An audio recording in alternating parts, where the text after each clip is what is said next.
mean, in my opinion, it's just like, it's really crazy to think that in 21st century, in civilized world, like a person can decide to start a war in another country. Even with the whole story, with all these things that happened in Ukraine because of Russia, it still was hard to believe that it actually is going to happen, because what is going on right now, it's unbelievable. I think what helped in our like personal relationships explicitly is the fact that we met in Europe, and we met here as students who came to study here, which means that we support most probably the majority of students here supports or I would say prefers the democratical views of the European Union, which includes democracy, respect and human rights and stuff. Okay, I'm not pro-Russian, pro-Ukrainian, so I'm not sure. But right now, when you see these disasters going on in your country and basically having your parents be there and the constant bombing, hiding, and you understand that this is basically because Russian people didn't do anything with that situation before, and now, and this is not gonna change, and my people gonna suffer without choice to be just safe and to live their life. This is blowing mind, and I generally I'm still being okay and good with people who is supporting Ukraine, but with any other people who is saying I'm neutral, I'm not gonna say anything, I cannot justify them, because they're choosing the side of aggressor, and especially people who is saying that this is our fault or accusing us in something. It's something that I cannot accept. But it's just also very painful and scary to hear from my friends that their relatives or parents who have cancer or other diseases, they just don't have any opportunity to keep living, getting the basic things they also need. And in this sense, the sanctions are of course heartbreaking, but everything else I totally understand and agree with. Yeah, but the point is that without heartbreaking sanctions, nothing's going to happen. As I'm saying right now, people are saying we are not the victims and everything, and I'm always giving the example. When you see a crime, a murder being committed in front of your eyes, you're also being responsible that you didn't do anything. And right now, this is basically what is happening. You're seeing how your people, and unfortunately, we all didn't choose where to be born. But in any way, you are Russians. So you are taking the responsibilities for choices of your government. I would also add that it's a very subjective opinion, but it's just from the personal point of view. I tend to be very neutral in terms of nationalities and just follow the common sense, since all the people anywhere on the planet are extremely the same. They are equal, whatever your let's say basic history of the region you were born in is, and whatever your culture is, your routine everywhere is the same. You all want to live, you all want to achieve your goals, you all want to have kids, get married, whatever. You all brush teeth in the morning, you all go to work, whatever this work is, you all go to sleep later on, you all have meetings to eat together with your friends and stuff like that.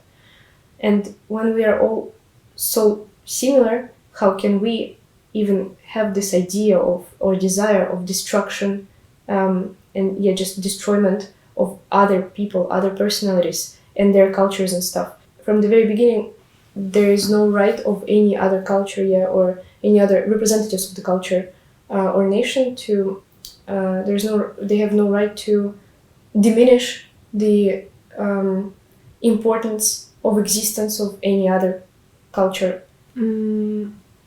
I agree. It's it sounds like a kind of a perfect world, But in the same time, we're also similar, but at the same time, we're so separated. Yeah. No. It would be so ideal to actually all people have the same routine, same opportunities, but unfortunately, for now, I don't see even a possibility how to do that. But what is really I cannot understand is that apart that he is destroying Ukraine, Putin, he's also destroying his country. Mm-hmm. He actually has such a big country to take care of, and which he is not handling well at all.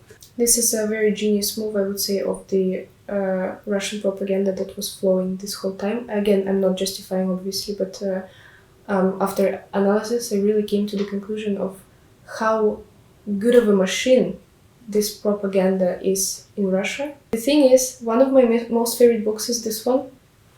And one of the reasons for that is that I saw a lot of similarities with my life, which were implemented in the book. And it was interesting, but at the same time terrifying. It's time for people to wake up from the propaganda that is going on. But I understand completely that propaganda was going on for a long time, showing how Ukrainians are bad and Nazis and all this stuff. But just be critical. Open the news, not Ukrainian. Open the international news. If whole world hating Russia, I think it's for a reason. If the only countries is kind of like North Korea. Yeah, North Korea. The only country that accept that and not even supporting, like not military, nothing, is them. Basically, not a democratic country at all.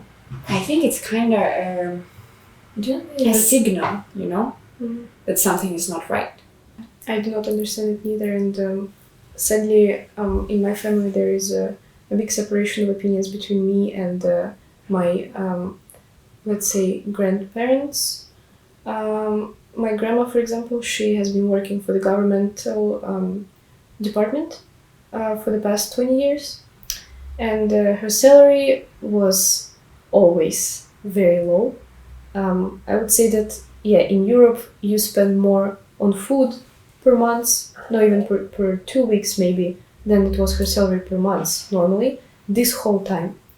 So it's unbearable, even though in Russia indeed it's cheaper to live, but still you know that, not the rent, but all the things you pay for, all the facilities you need, all the medicaments when you're also becoming older, they do cost much more than you earn.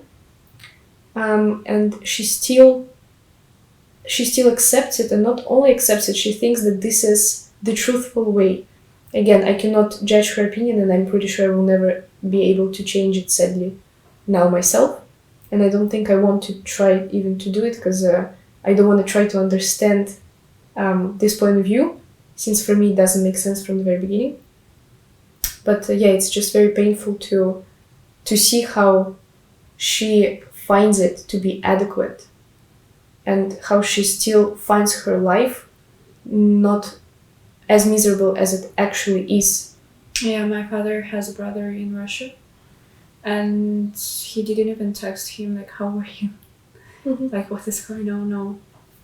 That is all like, it's heartbreaking that families are just like disappearing like that just because of such a disgusting movement of the government.